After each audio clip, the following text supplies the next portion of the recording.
नमस्कार दोस्तों। आज हम जानेंगे सूर एम्पायर का इतिहास।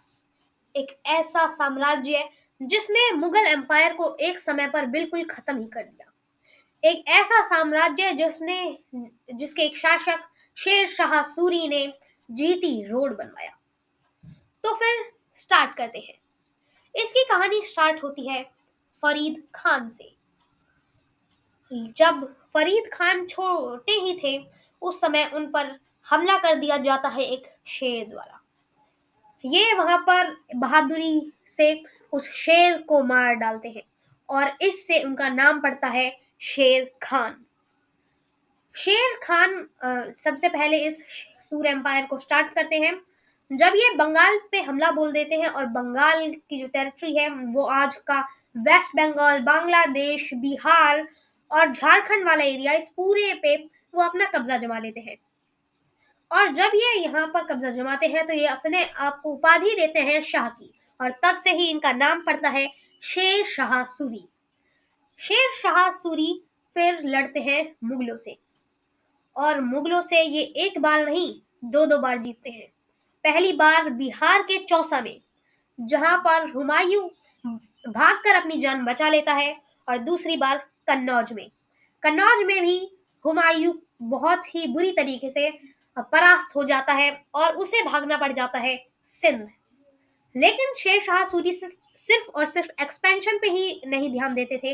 उन्होंने बहुत सारे समाज को सुधारने के काम भी किए थे।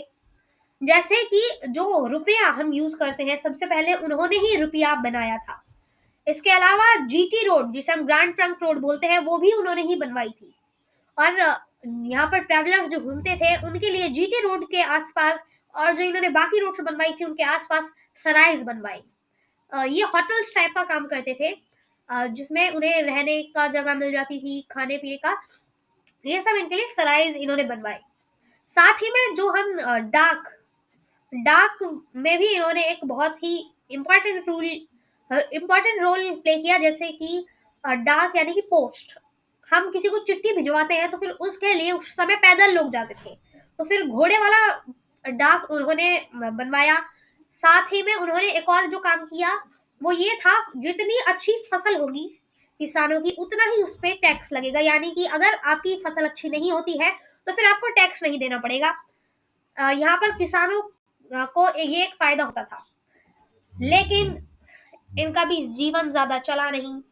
जब ये सिर्फ 63 उम्र जब 63 इनकी उम्र थी, सिर्फ 5 साल का राज करके ही इनका देहांत हो गया एक विस्फोट में।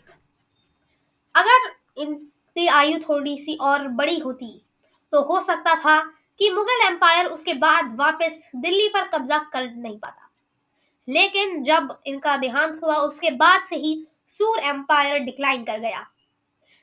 इनके बाद अगले शासक आए इस्लाम शाह सूरी, फिर फिरोज शाह सूरी, मोहम्मद आदिल शाह सूरी। लेकिन कोई भी अ, ऐसा शासक नहीं निकला जो कि कुछ एक्सपेंशन कर पाए, जबकि इन लोगों की वजह से और ही सूर एम्पायर टूटता चला गया।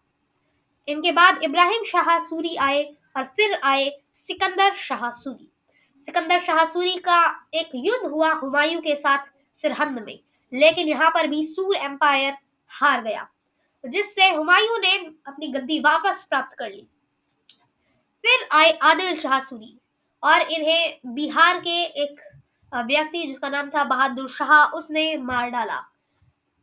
इससे यहाँ पर और ही गिरता चला गया ये एम्पायर, और आदिल शाह सूरी के सेनापति हेमचंद्र विक्रमादित्य बनते हैं राजा।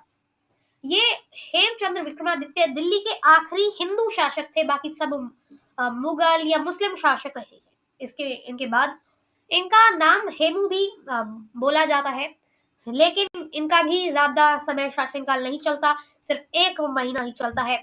यहाँ पर अकबर के साथ इनकी 1556 में पानीपत की द्वितीय लड़ाई होती है, और इस लड़ाई में जो सूर एम्पायर है वो बुरी तरीके से तहस नहस हो ही चुका था। हेमचंद्र विक्रमादित्य भी इसमें हार जाते हैं, और यहाँ पर सूर एम्पायर भी खत्म होता है, और हेमचंद्र विक्रमादित्य की कहानी भी खत्म होती है।